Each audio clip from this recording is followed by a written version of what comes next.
Hai semuanya, berikut ini adalah modul ajar yang telah saya buat dan telah saya gunakan untuk pembelajaran beberapa hari yang lalu. Bagian pertama ini adalah covernya, berisi nama modul ajarnya, materi pokok yang diajarkan, kemudian nama penyusunnya, lalu terakhir ada instansi penyusunnya. Di halaman kedua ada lembar pengesahan yang ditandatangani oleh guru mata pelajaran, wakasya kurikulum, dan kepala sekolah. Di halaman ketiga ini ada informasi umum, terdiri dari identitas modul, kompetensi awal, profil pelajar Pancasila, sarana dan prasarana, target peserta didik, dan model pembelajaran.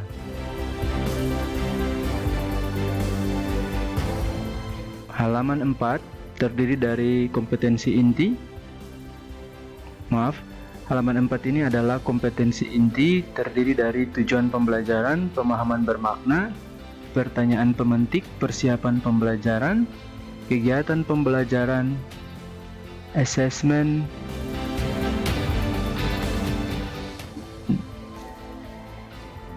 remedial dan pengayaan, serta refleksi pembelajaran.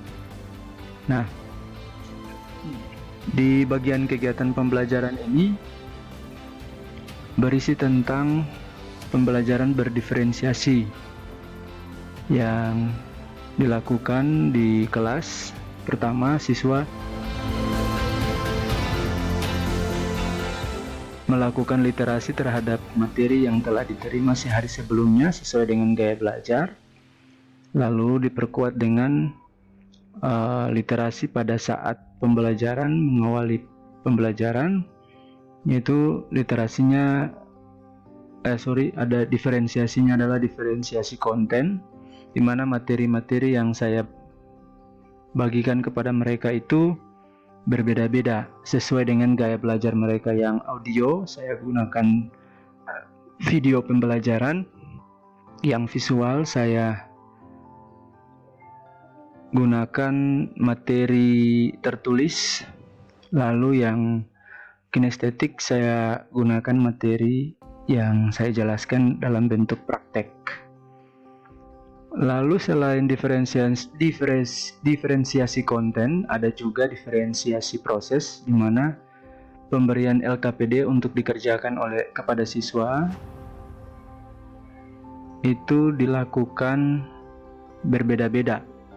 LKPD yang bagi siswa yang paham utuh berbeda dengan paham sebagian dan juga tidak paham. Lalu selain diferensiasi proses, ada juga diferensiasi produk. Cumanya di sini saya lupa tulis, tapi ada pada kegiatan penutup poin kedua. Ya, siswa bisa menyampaikan kesimpulan materi sesuai dengan bakat dan minatnya. Ada bisa menyampaikan melalui TikTok, poster, komik, podcast, blog, atau lainnya. Jadi ini masih bersifat rancangan. Kemudian assessment yang dilakukan untuk 3 aspek, yaitu sikap, pengetahuan, dan keterampilan. Nah, kalau sikap melalui penilaian diri, pengetahuan melalui LKPD, hasil LKPD dan kuis akhir. Kemudian untuk keterampilannya melalui presentasi. Nah, ini rubriknya. Untuk sikap seperti ini, penilaian dirinya, lalu pengetahuannya itu nanti dilihat pada LKPD dan hasil kuis. Sedangkan untuk yang keterampilan, rubriknya itu seperti ini yang ada pada tabel.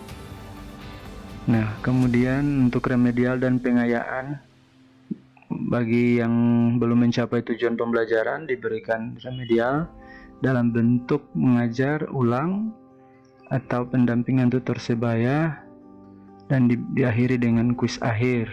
Sedangkan yang telah mencapai tujuan pembelajaran atau pencapaian tinggi diberikan pengayaan berupa pemecahan masalah, soal-soal HOTS misalnya, atau soal olimpiade. Lalu di refleksi pembelajaran ini ada refleksi peserta didik dan refleksi guru. Ini pertanyaan-pertanyaan refleksinya nanti akan dijawab oleh siswa maupun guru dengan tujuan agar melihat kekurangan ataupun untuk memperbaiki pembelajaran di pertemuan selanjutnya.